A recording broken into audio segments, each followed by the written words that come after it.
Hey guys, Victor here coming at you again with another deck profile, and today's focus is going to be on Purrely, which, if I'm being honest, it doesn't really have a lot of room for innovation. So these lists, or at least this list, is going to be pretty similar to stuff that you're going to be seeing pretty much forever, just because Purrely as a deck is pretty much solved. There isn't really like a lot of room left for innovation. You basically just play 12 hand traps and then like the entire Purrely deck.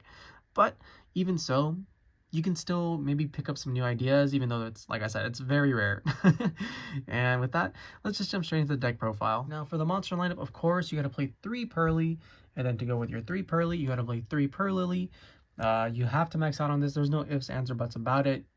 They're literally your play starters, and you pretty much have access to them at any single given time. Now, obviously, drawing them isn't the greatest because you'd rather special summon them off your quick plays, but hey, you have to max out on them, especially for like your grind game and just being able to break your opponent's boards, making sure that you're able to set up your own boards and just things of that nature. And then that's it for the Purrely monsters, but we play a ton of hand traps, and this is probably, I guess, like the most flexible, but that's because it's always changing to help you match the needs of the current format. So even though these 12 are pretty standard, they could easily be dropped for something else. So with that, we're playing 3 Droll and Lockbird, really good against like these degenerate rogue decks like Vanadium, Infernoble, Dark World, things of that nature. And then it's also a level 1, so it has added synergy so that if your plays get stopped, you can at least like normal summon this if your hand's pretty weak and overlay for an Exceed monster and try to do something with that instead. So yeah, pretty solid. Then we're playing 3 Effect Veiler.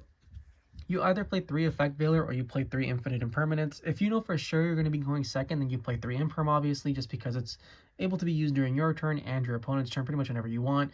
But with the current approach that I'm taking, I feel like you have to go first with the deck just to be able to stand a chance, because there's so many decks currently that just struggle going second, and unfortunately Purrely is one of them, because the decks that are able to go first a lot of the time, take Infernoble for example, the boards that they make are just insurmountable and you're not going to be able to break them. Simple as that. Then we're going to be playing 3 Ash Blossom and Joyous Spring. Just the best generic hand trap. Pretty much hits something in everything. No reason not to play it. And then for the final one, we're going to be playing 3 Nibiru, the Primal Being. This is one that I'm always constantly going back and forth with, and I never really know if I want to play something like Nibiru, or if I want to play DD Crow, or want to play Ghost Spell, things of that nature.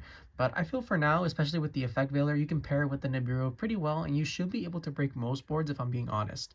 And with that, that's the monster lineup, and now we can move on to the spells and traps. Now for the spells and traps, we're going to be starting off with the spells, and when it comes to the Purrely cards, you have to max out on every single one that you have available to you. There's, like I said, much like the monsters, there's no questions about it. You have to do it. You can't like play around with these ratios. You have to play 3 if you can. So with that, we're going to be starting off with my friend Purrely. This is going to be, I guess, your RNG simulator, reveal 3 Purrely cards from your deck and randomly add one of them to your hand. But the more important part, even though that is pretty important, is that it's able to get you back your resources if your board is broken, And a lot of the times, whether it's like Kaijus or Exceeds Encores, even being able to like run it over by battle, right?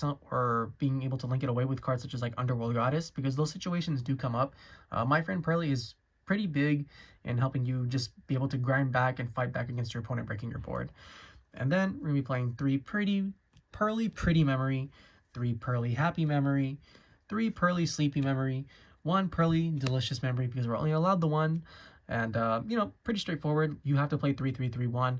And then something that I guess could be changed ratio-wise is the field spell. And we're going to be playing 3 Stray Purrely Street.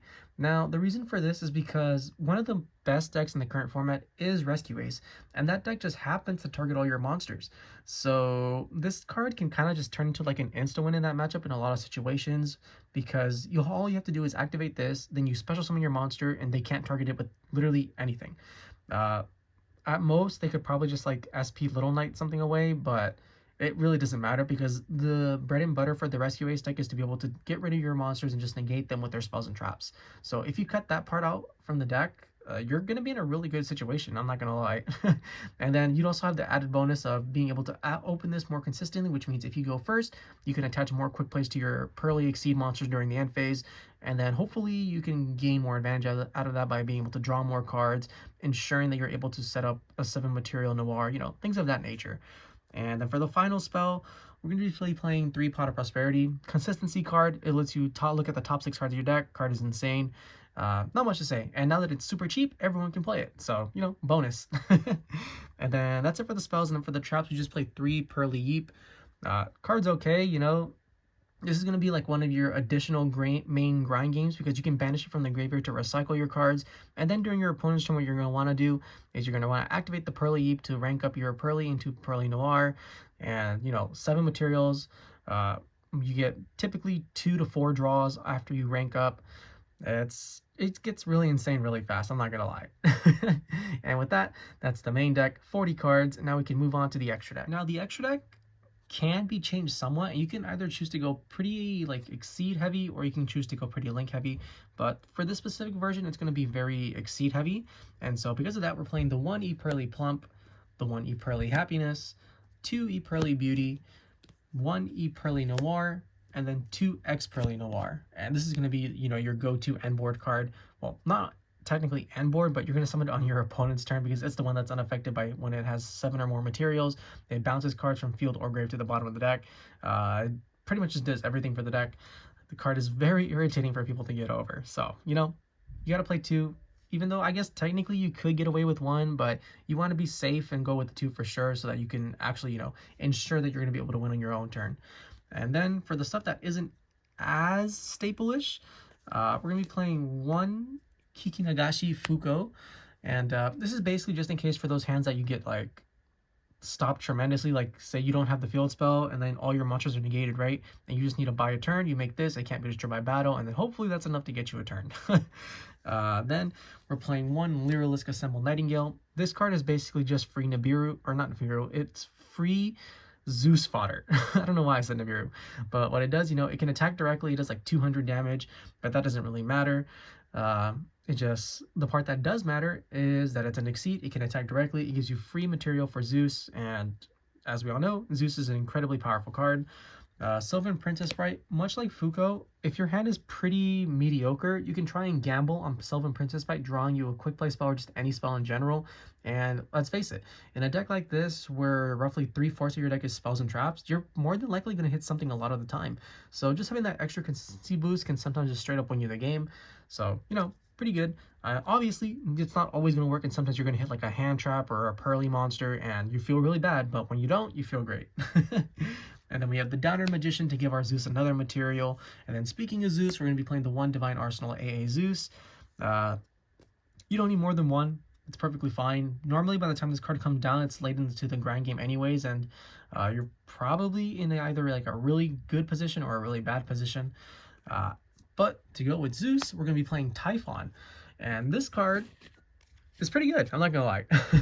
If your opponent special summon from the extra deck multiple times during the last turn or this turn, you basically just normal summon one of your Purrely monsters, and then if they have like 3,000 or more attack, they cannot activate their effects.